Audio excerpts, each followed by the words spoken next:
Got it. In the name of the Father, and of the Son, and of the Holy Ghost, amen.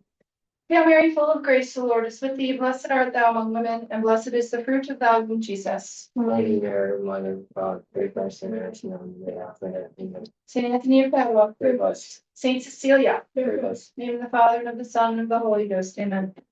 Happy feast day, Kostas. Thank you. So we are in a castle with the Duke and Duchess who have treated Don Quixote as he should be treated, like a heroic knight. A priest has tried to suggest that his entire being is without use or appreciation. And Sancho has stood up for him and said, "You have no idea what you're talking about.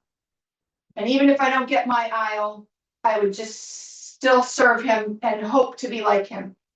And upon hearing, and when the Duke and Duchess heard that Sancho was supposed to get an isle, the Duke said, "I have an isle. I'll give it to you to govern." And yeah, All of a sudden, things become better. all of a sudden things become better, and especially when you're about to quit. He was gonna sneak off. And I kind of confused why the Duke just gave the eye to Sancho. Did he do any? Did Sancho Panza did anything? Well, the reason that he's doing it is for this. The reason that the Duke would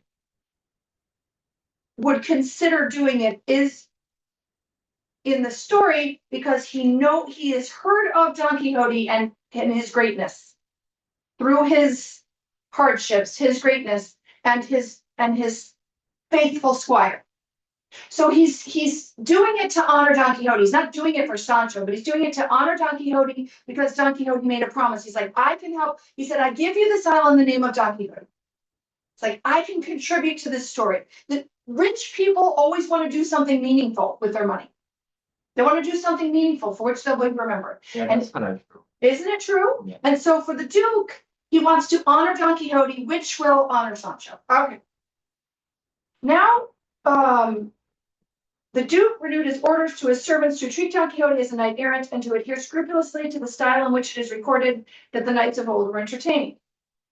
Chapter 33 of the delightful conversation between the Duchess, her maidens, and Sancho Panza, which deserves to be both read and noted. Miriam, will you read for us this morning, please? Which one? I'm on page 686.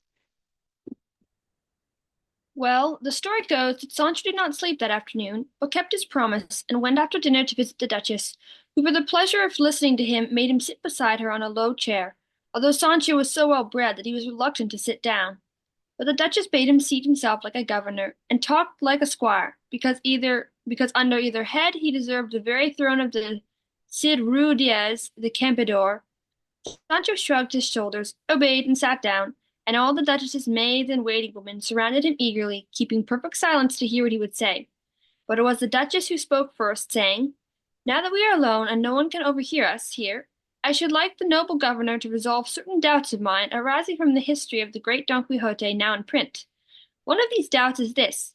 Since the good Sancho never saw Dulcinea, I mean the lady Dulcinea del Toboso, nor took her Don Quixote's letter, for it was left in the notebook in the Sierra Morena, how did he venture to forge her reply and all that story about finding her sifting wheat, since it was all a mock and a lie, prejudicial to the peerless Dulcinea's reputation, and ill-suited to the quality and fidelity of a good squire?"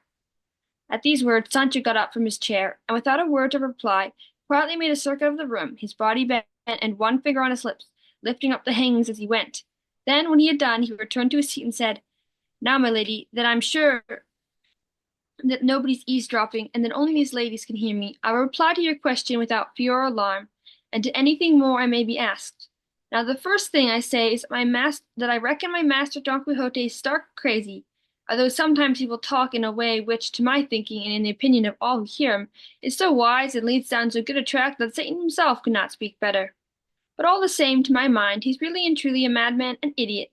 So, seeing that I've tumbled to that, I don't mind making him believe things without rhyme or reason in them, like that about the reply to his letter and the business 6 or 8 days ago, which I'd like you to know, though it's not in the history.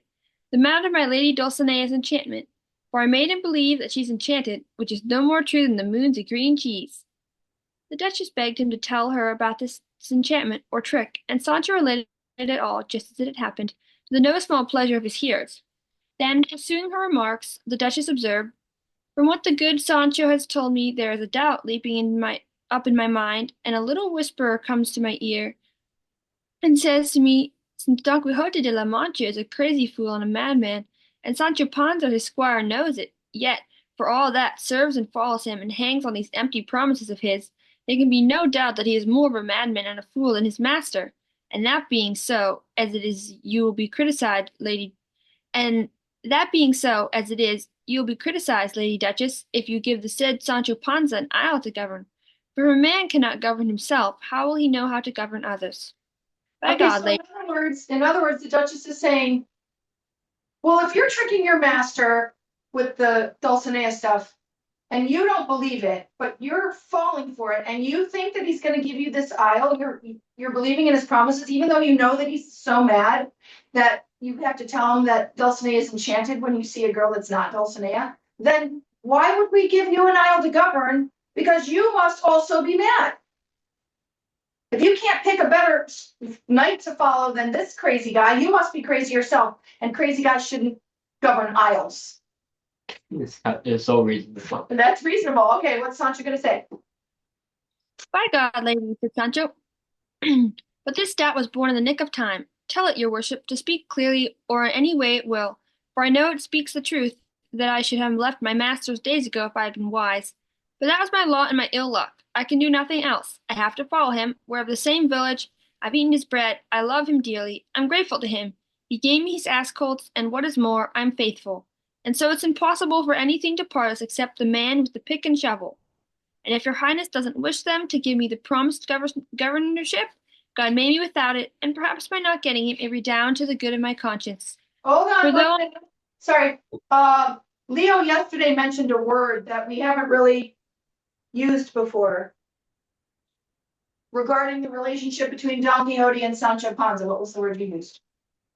Friendship. Friendship. Friendship. At first, it seemed like servitude. Don Quixote did not respect Sancho. He's like, you're an idiot. And then on the other side, it seemed like Sancho wasn't respecting Don Quixote because you're a madman.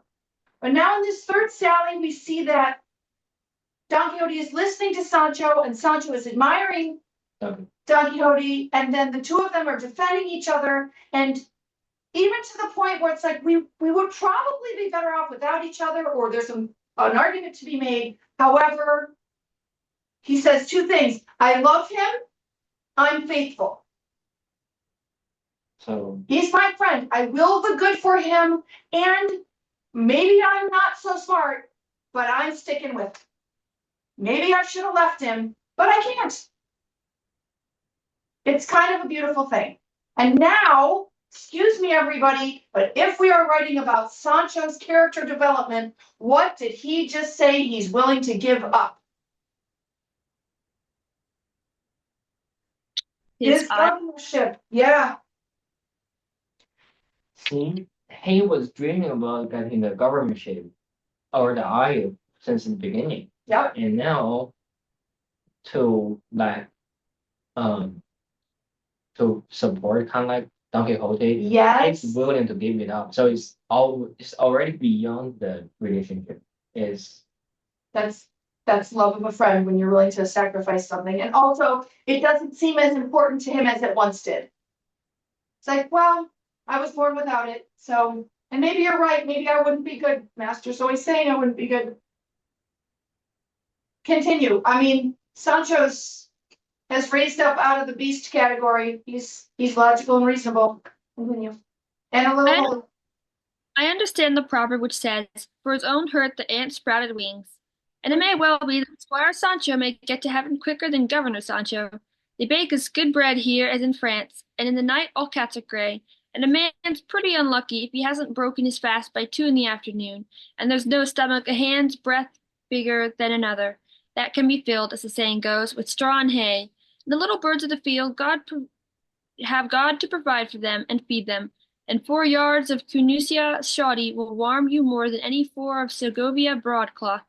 And when we leave this world and go into the ground below, the prince's path is narrow as the laborer's, and the Pope's body takes up no more feet of the earth than the sexton's, though one's higher than the other. For when we go down the pit, we all have to shrink and fit. Have to shrink, yeah, shrink and fit, or they make us shrink and fit, whether we like it or not. And good night. I say once more that if your ladyship doesn't wish to give me the isle because I'm a fool, I should be wise enough not to care. And I've heard say that behind the cross lurks the devil, and all that is gold that glitters, and all is not gold that glitters. And from among oxen, plows, and yokes they took Wamba to be king of Spain. And from among silks, entertainments, and riches they took Roderick to be eaten by snakes, if the verses of the old ballads don't lie. How not lie? Put in the waiting woman, Don Rodriguez, at this point, she being one of the listeners. But there's a ballad that says they put King Roderick all alive into a tomb with toads, snakes, and lizards. And that 2 days later, the king cried from inside this tomb in low and doleful tones, "Now they eat me, now they eat me, in the part where most I sinned." And according to that, this gentleman's quite right when he says that he would rather be a peasant than a king if he's to be eaten by reptiles. The Duchess could not restrain her laughter at her waiting woman's simplicity, or withhold her astonishment at Sancho's reasoning and proverbs, and she said to him, "Now the good Sancho knows that once a knight makes a promise, he tries to fulfill it, even if it costs him his life. Duke, my lord and master, although he is no knight-errant, is none the less a knight, and so he will keep his word about the promised isle, despite the envy and malice of the world. Let Sancho be of good heart, for when he least expects it, he will find himself seated on the throne of his isle, invested in his dignity and grasping his governorship, which he will fling aside in time for another brocade 3 inches thick. But I charge him particularly to look to the government of his vassals, remembering that they are all loyal and well born." "About the matter of governing them well," answered Sancho, "there's no need to urge me, for I'm charitable by nature and have compassion on the poor, and from him who cooks in needs you must not steal his bread, and I swear they shan't throw me false dice. I'm an old dog, understand their calls, and I can snuff myself at the right time, and won't let them put cobwebs over my eyes, because I know where the shoe pinches. I mean to say that the good shall have entrance and inflammation with me, and the wicked neither foot nor fellowship. And I think that in this matter of governorships the beginning's everything, and that, maybe, when I have been governor a fortnight, I shall take to it like duck to water, and know more about it than the field work I was brought up in." "You're right, Sancho," said the Duchess, "for no one is born with knowledge, and bishops are made from men, not from stones. But to come back to the conversation we were having just now about the Lady Dulcinea's enchantment, I consider it absolutely certain and proved beyond a doubt that Sancho's scheme of tricking his master and making him believe that the peasant girl was Dulcinea, and that if his master did not recognize her, it was because she was enchanted, that all that, I say, was the invention of one of those enchanters who persecute Don Quixote, because I know that the peasant girl who skipped on to the she-ass really and truly was and is Dulcinea del Toboso, and that it was the good Sancho who was deceived, though he may think he is the deceiver, and there is no more doubt about that than about anything else we have never seen. And I would have Master Sancho know that we also have enchanters here who love us well and tell us what is happening in the world, plainly and simply, without tricks and tangles. And believe me, Sancho, the frisky peasant girl was and is Dulcinea del Toboso, and she is as enchanted as the mother that bore her. And when least we expect, we shall see her in her proper shape, and then Sancho will be disabused of the delusion under which he labors." "All that may well be," said Sancho Panza, "and now I am prepared to believe my master's story about his vision in Montesinos cave, Oh, where he says he saw the Lady Dulcinea del Toboso in the same dress and looking just as I said I had seen her when I enchanted her just for my own amusement. But it must all have been the contrariwise, as your worship says, my lady, because it can't and mustn't be presumed that I could invent such a shrewd trick on the spur of the moment with my poor wits. And I don't believe that my master is so mad as to accept anything so far beyond all the bounds of probability on such weak and feeble persuasions as mine. But you shouldn't reckon me ill-natured on that score, my lady, because a stupid like me isn't bound to tumble to all the malicious plots of these violent chanters. I made that story up to escape my master Don Quixote's scoldings, and not meaning to harm him. And if things have turned out otherwise, God's in heaven and judges our hearts. That is true, said the Duchess. But tell me now, Sancho, what is this you say about the cave of Montesinos? I should like to hear about it. Then Sancho Panza told her, detail by detail, all that had already been related about this adventure. And when she had heard it, the Duchess said, now since the great Don Quixote says he saw the same peasant girl there that Sancho saw on the way out of El Toboso, there is no doubt that we must infer from this incident that it is Dulcinea, and that there are some very active and exceedingly meddling chanters about here. I agree, said Sancho Panza, but if my lady Dulcinea del Toboso is enchanted, so much the worse for her, for I don't have to take on my master's enemies, he must be plentiful and wicked. The truth may be that it was a peasant girl I saw. I took her for a peasant girl, and a peasant girl I judged her to be. But it was Dulcinea. It can't be laid to my account. They can't run to me about it, or start a scrap with me on the subject. No, I won't have them coming to me every moment if they're argy-bargying. Sancho said it, Sancho did it, Sancho went and Sancho came. As if Sancho were some what's-his-name, and not the same Sancho Panza who is going all about the world now in the books, as Samson Carrasco told me. For he's a person bachelor by Salamanca, at the very least, and the likes of him can't lie, excepting only when they've a fancy to, or when it's greatly to their advantage. So there's no reason for anyone to blame me, and since I have a good reputation, and, as I have heard my master say, a good name is worth more than great riches, let them fit this governorship on me, and they'll see marvels, for one who has been a good squire will be a good governor. All that the good Sancho has just said, observed the Duchess, are Catonian sentences, or at least drawn from the very heart of Michael Vernio himself. Florentibus occidit annis. Well, well, to speak in Sancho's own fashion, beneath a bad cloak there's often a good drinker. Really, my lady, replied Sancho, I've never drunk out of vice in my life. Out of thirst, very possibly, but there's nothing of the hypocrite about me. I drink when I have a fancy, and when I haven't, I'm offered a drink, I take it so as not to seem finicky or ill-bred. For a toast to a friend, what marble heart is there that wouldn't pledge a friend? But although I wear shoes, I don't spoil them, especially as the squires of knight-errants almost always drink water, because they're forever traveling through forest woods and meadows, by mountains and crags, without finding a merciful drop of wine, even if they'd give one eye for it. So I believe, answered the Duchess, and now let Sancho go and rest. By and by we will talk at greater length, and we will give orders for him to be fitted, as he put it, with his governorship. Once more Sancho kissed the Duchess's hands, and begged her to be so kind as to see that good care was taken of his Dapple, who was the light of his eyes. What Dapple is this? asked the Duchess. My ass, answered Sancho, for not to call him by that name, I generally call him Dapple. I asked this waiting woman here to take care of him when I entered the castle, and she couldn't have got angrier if I'd called her old or ugly, though it should be more proper and natural for a waiting woman to look after asses than to lord it in halls. Good heavens, what a dislike a certain gentleman in my village had for these ladies. You must have been a yokel, said Donna Rodriguez, the waiting woman. For if he was a well-born gentleman, he would rate them higher than the horn of the moon. Now, now, said the Duchess, let us have no more of that. Be quiet, Donna Rodriguez, and be calm, Master Panza, and leave me to see that Dapple is looked after. For if he is a jewel of Sancho's, I will place him in the apple of my eye. It will be all right if he's in the stable, answered Sancho, for on the apple of your highness's eye, neither he nor I are worthy to stay for a single moment, and I would no more consent to that than to stab myself all over. For although my master says that in the courtesies one should rather lose by a card too many than a card too few, in the matters of donkeys and asses you have to go with compass in hand and warily. Let Sancho take him to his government, said the Duchess. There he can tend him as he will, and even exempt him from labor. Don't think, Lady Duchess, that your grace has said anything remarkable, said Sancho, for I've seen more than a few asses go to governorships, and my taking mine will be no novelty. Sancho's words started the Duchess laughing with delight once more, and sending him to rest, she went to give the Duke an account of her conversation with him.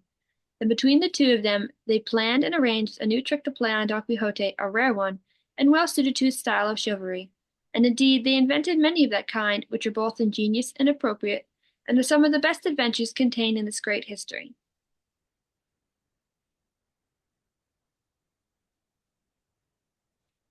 What's going on with the tricks? Already? Yeah, it's super early. Isn't it 9:30? Yeah. Thought. What's going on with the tricks? She's genuinely entertained by Sancho and she likes him and she thinks he's a good guy. And she is telling him he's gonna be the governor. Is that a lie? I think we know it's not because we looked up to page 724 or something and he was governing the Isle. So that's not a lie, but they're kind of, but now it sounds like, and it did sound like before with the beard washing and everything, that they're toying with Don Quixote and Sancho Panza. Ooh. Is that good or bad or not anything? Not anything. They're not toying when they say they've read the history though, right? They know stuff that they wouldn't know otherwise. It's reminding me of something. Seriously reminding me of Sir Gawain and the Green Knight. And when Gawain gets to the castle and the Duke and the Duchess there are playing tricks in order to test their character, and it turns out. Since you mentioned that book so many times. Yes. What is that called? Sir Gawain and the Green Knight. How do you spell that? You want me to hand it to you? Yeah, sure. Yeah. Okay, I'm gonna run a little bit early because the other classroom has a big test and they wanted to get going. So I will see you at 10:15. Is that right? See you at 10:15. Come back to me at 10:15. And I think that we will Thank not. you. We won't have to read anything over the break because we're getting to the page that I wanted to get to before break. Yes.